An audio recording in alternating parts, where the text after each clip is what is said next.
안녕하세요. 네, 안녕하세요. 노벨 문학상 작가와의 대화. 노벨 문학상 수상. 읽으면 있어 보이잖아요. 저 같은 사람이 엮여서 보는 거예요. 딱 보다가 보다 포기하고. 열심히 읽어봤습니다.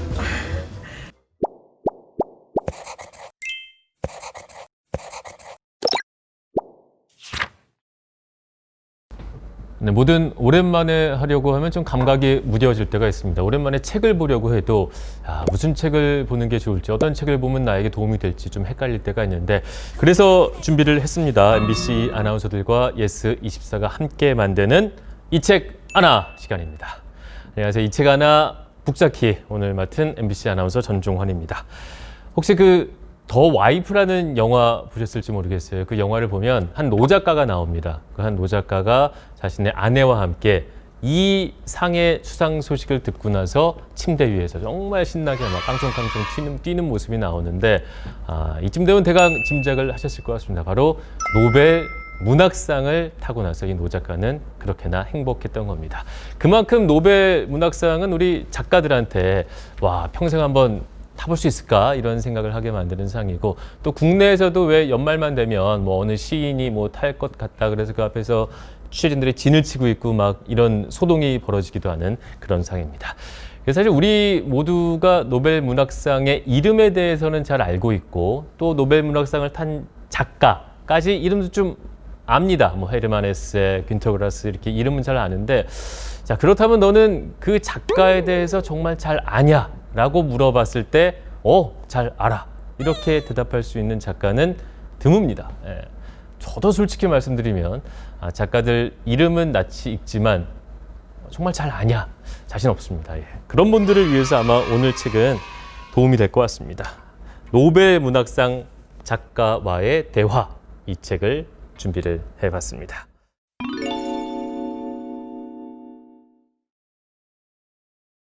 이 책은 스페인 출신의 문학 전문 기자예요. 사비 아옌, 그리고 사진 기자 킴 만레사가 함께 지은 책입니다.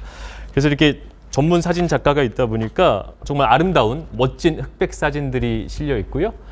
그 다음에 인터뷰를 하는데, 사실 우리가 노벨 문학상 작가들 인터뷰를 찾아보려면 인터넷에서 쉽게 찾아볼 수가 있는데 좀 이렇게 결이 다릅니다. 그냥 피상적으로 호텔방에서 만나서 10분 정도 그냥 뻔한 얘기 주고받고 이런 게 아니라 정말 그 작가의 삶 속으로 들어가서 작가가 집필하는 공간, 작가의 생활 속으로 들어가서 그 작가와 깊은 인생과 철학과 문학에 대한 얘기를 나누는 그런 인터뷰 내용이 담겨 있습니다. 서문을 보면 이런 내용이 나옵니다. 실제로 작가들이 거주하는 집을 방문하되 작업실뿐만 아니라 주방까지 살펴본다. 시계를 들여다보지 않아도 될 만큼 충분한 시간을 갖고 대화를 나눈다. 그들이 생활하는 도시나 그들의 작품 배경이 된 곳을 함께 찾아간다. 그들의 가족을 만나본다. 10여 년 동안 우리는 23인의 노벨 문학상 수상자들을 만났다. 그들과의 만남은 짧게는 6시간, 길게는 8일이 걸렸으며 그 모든 것이 이 책에 투영돼 있다. 잠깐 본 게 아니라 정말 그 작가의 모든 것을 알아낼 만큼 긴 시간을 함께 하고 나서 그중에 정말 에센스만을 뽑아서 쓴 책이다. 이렇게 이해를 하시면 될 것 같아요. 이 책에는 모두 23분의 노벨 문학상 수상자 작가들이 나옵니다. 이름만 들어도 쟁쟁한 분들이죠. 토니 모리슨, 도리스 레싱, 주제의 사람하고 günter grass 등등 23분이 나오는데, 한 분당 인터뷰가 대략 20페이지 정도로 정리가 돼 있어요. 그래서 그렇게 길지가 않습니다. 왜 노벨 문학상 하면 어려울 것 같아 막 이런 생각이 드는데, 한 20페이지 정도 가볍게 넘겨보면서, 하지만 내용은 가볍지가 않고 아주 그 작가에 대해서 깊게 알아갈 수 있는 그런 책이라고 말씀을 드릴 수 있을 것 같고요. 이 책을 보고 나니까 노벨 문학상을 탄 분들의 공통점이랄까 이런 게 좀 느껴졌는데, 단순히 작품 하나를 반짝 잘 써서 성공하신 분이 아니라, 사실 이 노벨 문학상을 탄 분들의 국적이 다양하잖아요. 자신이 태어난 국가와 사회 안에서 자신이 겪었던 사회 모순을 아주 집요하게 긴 시간 동안 탐구하고 소설로 풀어낸 분들, 이런 분들이 탔다는 사실을 또 알 수가 있었습니다. 좀 찾아봤는데 노벨 문학상은 어떤 분들에게 주는 것인가, 이 조건들에 대해서 한번 제가 찾아봤습니다. 첫 번째, 작품이 아니라 작가에게 주는 상이다. 그러니까 작품 하나 반짝 잘 썼다고 이거 뛰어난데 해서 주는 게 그런 상이 아니라는 얘기죠. 두 번째, 이상적인 방향으로 문학 분야에 큰 기여를 한 사람. 단순히 대중소설이 아니라 우리 사회가 나아갈 방향, 우리 사회가 어떻게 하면 조금 더 좋은 사회가 될 것인가에 대해서 깊게 고민한 분들에게 주는 상이다. 이런 얘기일 것이고요. 마지막으로 많은 독자들에게 널리 읽힌 사람에게 주는 상이다. 앞에 말씀드렸듯이 그렇게 좀 진지한 얘기를 하면서도 많은 독자들이 호응을 해준, 그래서 사랑을 받아온 작가들에게 주는 상이다. 이런 사실을 알 수가 있습니다. 예를 들어보자면 제일 처음에 나오는 작가예요. 미국의 토니 모리슨 같은 경우에는 흑인이고 또 여성으로서 미국 사회에서 살아가면서 겪은 사회 모순에 대해서 집요하게 그런 문제에 대해서 소설 속에서 접근을 했었고요. 도리스 레스긴 같은 경우에는 영국 기성사회의 어떤 가치체계를 비판을 하면서 어찌 보자면 좀 페미니즘에 기반한 소설을 또 집요하게 탐구하고 평생에 걸쳐서 써왔다는 사실을 알 수가 있습니다. 그래서 이 책을 보고 나면 좀 어렵게만 느껴졌던 우리 노벨 문학상 작가들에게 한 발짝 더 다가갈 수가 있고, 또 여기 좀 읽어보니까 그 작가가 자라난 환경에 대한 이해가 없으면 그 작품을 충분히 이해할 수 없겠구나. 그래서 저도 이제까지 노벨 문학상 탔다고 하면 좀 읽으면 있어 보이잖아요. 그래서 좀 읽어볼까 하다가 어려워서 포기했던 그런 경험이 많은데, 이제는 좀 있어 보이는 작가들의 작품을 깊게 넓게 이해를 하면서 볼 수 있겠구나. 이 책을 보면 말이죠. 그런 생각이 들었습니다. 그래서 여러분께 일독을 권해드리고 싶습니다. 그러면 제가 여기서 좀 읽으면서 마음에 와닿았던 구절들 낭독을 해드리겠습니다. 나 자신은 불행한 편이죠. 작가는 불행해야 하고 매우 근원적인 부족, 목마름이 있어야 해요. 그래야만 다른 삶, 다른 세상에 대한 갈망을 통해 결국 다른 세상을 창조하는 데 이를 수 있어요. 가장 문제가 많고 힘든 시기가 당신의 창작력이 가장 왕성할 때라는 것은 의심할 여지가 없습니다. 불만족, 부족이 바탕이 돼야 합니다. 체념하고 순응하는 작가들은 창작의 원동력을 잃어버리고 말죠. 거부로 창의력을 가질 수 있습니다. 네, 이번엔 장마리 구스타프 르클레지오의 낭독을 하도록 하겠습니다. 나는 아메리칸 인디언 부족들에 대해 잘 아는 전문가라기보다 그들의 제자라고 생각해요. 현대사회와 같은 적대적 환경에서 살아남는 법을 가르쳐 줬어요. 그들은 그 누구보다 내게 많은 것을 알려줬습니다. 그 어떤 책보다, 그 어느 대학 교수보다 훌륭한 스승이었어요. 내게는 그들이 지식인이었고 내게 조화와 관용, 자연에 대한 존경심을 심어주었어요. 전 인류를 위협하는 자본주의 사회 속에서 그들은 우리가 갖춰야 할 균형 감각에 대한 메시지를 던져줍니다. 네, 이번엔 2002년도에 노벨 문학상을 수상한 임레 케르테스인데요. 사실 이 작가는 아우슈비츠에서 살아남은 생존자인데 운명은 없다라는 작품에서 아우슈비츠 안에서 행복한 순간도 있었다, 이런 얘기를 하면서 사회적으로 논란을 일으키기도 했습니다. 근데 그 부분에 대해서 이 작가가 이번 인터뷰에서 한 말을 제가 낭독을 해드리겠습니다. 우리는 어떤 소설의 단어 하나에만 연연하면 안 됩니다. 성당 벽돌 하나가 아니라 성당 전체를 경배하는 것처럼 말입니다. 내 책에서 독자들은 여러 극적인 에피소드를 통해 행복이라는 단어에 서서히 다가갑니다. 그러다가 느닷없이 그 단어를 만나면 폭발하는데 이것은 고통을 세세히 묘사하는 것보다 훨씬 효과적입니다. 살다 보면 더 이상 위험할 수 없는 상황에 처하는데 그때가 바로 그런 순간입니다. 그럴 때 나오는 모든 긍정적 자극은 모진 고문 속에서도 오히려 거대한 평온함과 안도감이 들게 만듭니다.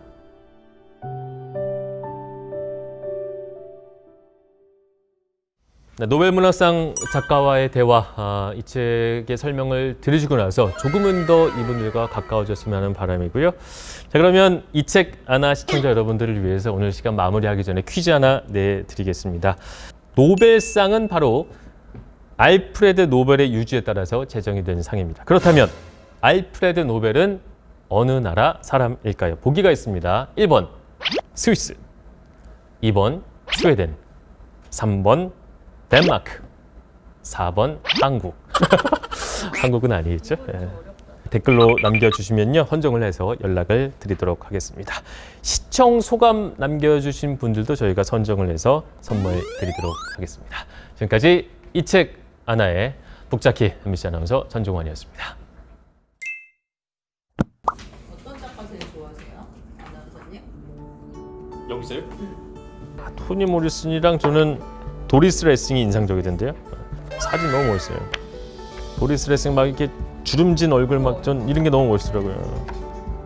남자 작가보다 여자 작가가 훨씬 더 인상적이었고 찾아보니까 여성 작가가 이제까지 그러니까 전체 수상자가 117명이었는데 여성 작가가 15명. 10%도 안 되는 거죠, 그죠?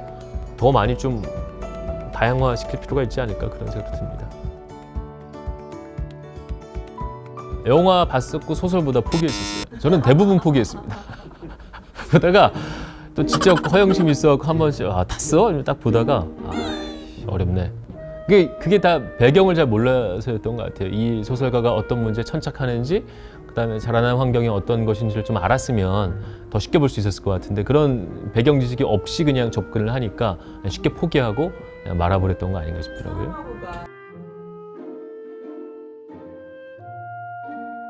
SNS에 글 되게 잘 쓰시던데요? 근데 저는 그럴 역량까지는 없는 것 같고요. 한 에세이 정도까지는 한번 도전을 해볼 에세이 만합니다. 도전? 근데 상금이 너무 적더라고요. 11억이잖아요.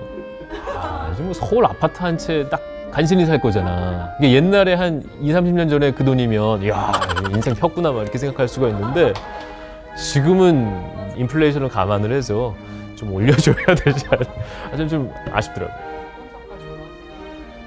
저는 김은 작가, 저도 기자 생활할 때 그 인터뷰를 해본 적이 있었는데 뭐 짧을 수밖에 없잖아요. 저희도 바쁘고 뭐 선생님도 바쁘고 하니까. 근데 정말 이 에필로그인가 어디 보니까 어떻게 섭외했냐고 하니까 정말 뭐 대사관이나 모든 연출을 동원해갖고 이 책 보니까 수상자들이 정말 바쁘더라고요. 이제 워낙 유명해지니까 여기저기서 뭐 자리도 가야 되고 참석도 해줘야 되고 인터뷰도 해야 되고 그러다 보니까 긴 시간 내기가 어려운데 그거를 성사시킨 기획이니까 대단히 의미가 있다고 생각합니다.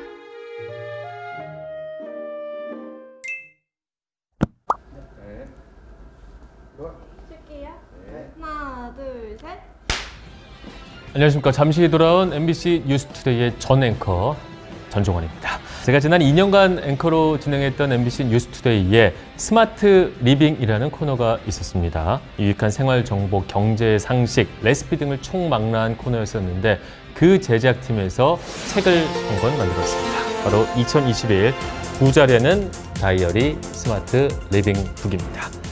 사실 뭐 주변에 돈을 이렇게 하면 벌 수 있다, 주식 이렇게 해야 된다, 이렇게 하면 부자 될 수 있다 이런 책은 많은데 실제로 주변에서 부자를 보기는 쉽지가 않습니다. 그래서 이 책을 보면 말이죠, 가계부를 작성하면서 어떤 생활 레시피 같은 것도 나와 있고 돈을 어떻게 모을 수 있는지 이런 내용까지 자세하게 나와 있습니다. 이 책을 보면서 우리 모두가 2021년에는 부자가 될 수 있는 겁니다. 잠시 돌아온 뉴스데이 여기서 마무리하겠습니다. 시청해주신 여러분 고맙습니다. 네, 고맙습니다. 관중이 많으니까 설레네.